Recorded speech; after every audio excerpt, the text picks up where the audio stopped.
महाकाली नग्न क्यों है? बहुत से लोग काली पूजा को समर्थन नहीं करते। हां, अगर कोई पर्व है तो ठीक है, लेकिन रोजाना चंडी पाठ, काली ममरी मां की पूजन करना लोग विरुद्ध कार्य ठहराया जाता है।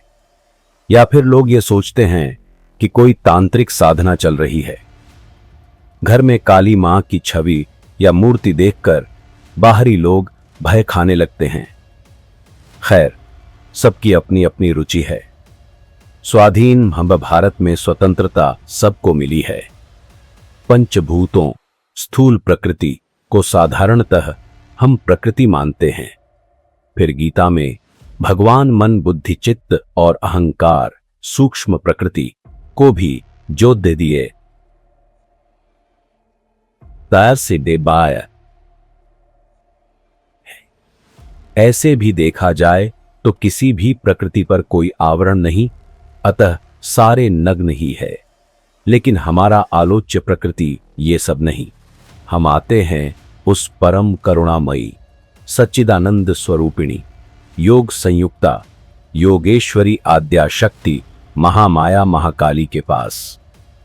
पुराणों देखे तो 10 महाविद्या में प्रथम महाविद्या है भगवती महाकाली। श्री चंडी के अनुसार मूल प्रकृति के स्वरूप है महाकाली। जिस समय महिषासुर तो क्या ब्रह्मा जी भी सृष्टि नहीं थी, तब भी महाकाली प्रकृति बाप पै की थी।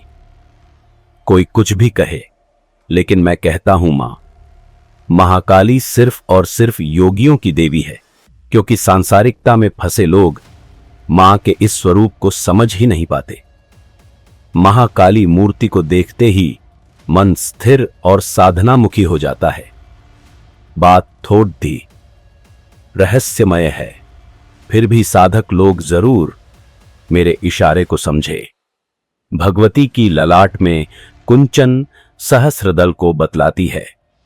स्थिर दृष्टि शांभवी मुद्रा को बतलाती है।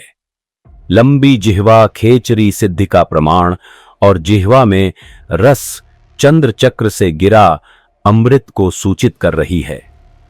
ऐसे दिखा जाए तो सारे अंग और भंगी की वर्णन एक एक गुप्त यौगिक साधना ही है। शायद यही सूचित कराने के लिए प्रकृति नग्न हुई थी। खुद को संसार में आने के लिए नग्न होना पुडिडी देता है। किसी को संसार में लाने के लिए नग्न होना पुडिडी देता है। प्रकृति ने सबको सब कुछ दिया है और वो उसी से निर्वाह कर रहा है, लेकिन सिर्फ इंसान ने प्रकृति से हटकर कार्य किया, जिसका परिणाम आज भुगत रहा है। शायद किसी को मेरी बात गलत लगे, लेकिन एक बार सोच कर देखे, अगर इंसान ने अपने लिए वस्त्र नहीं बनाए होते तो क्या जो हालात आज स्त्रियों की है वो होती क्या? बिल्कुल नहीं होती। वस्त्र ना होते तो ये वासना उत्पन्न ही ना होती। स्त्रियों को गलत नजरों से देखा नहीं जाता और उनको समान अधिकार मिलता, क्योंकि कोई भय ही नहीं होता कुछ गलत होने का। इंसान ब्रह्मचर्य का पालन करता और सिर्फ स्त्री से संबंध संतान उत्पत्ति के लिए ही बनाता, जैसा कि बाकी सभी जीव जंतु करते हैं। लेकिन इंसान ने प्रकृति के विपरीत कार्य किया, जिसका वो आज फल भोग रहा है। नग्नता ही पूर्णता है। कोई पूर्ण हो जाए संन्यास मार्ग में तो नग्न होता है। कोई पूर्ण होने के लिए संसार मार्ग में नग्न होता है। कोई लज्जाहीन हो जाए तो नग्न होता है। कभी माता के चरणों में भी चक्कर लगा दिया करो, जिसको देखने मात्र से सभी कष्ट दूर हो जाते हैं। परम शांति की अनुभूति होती है।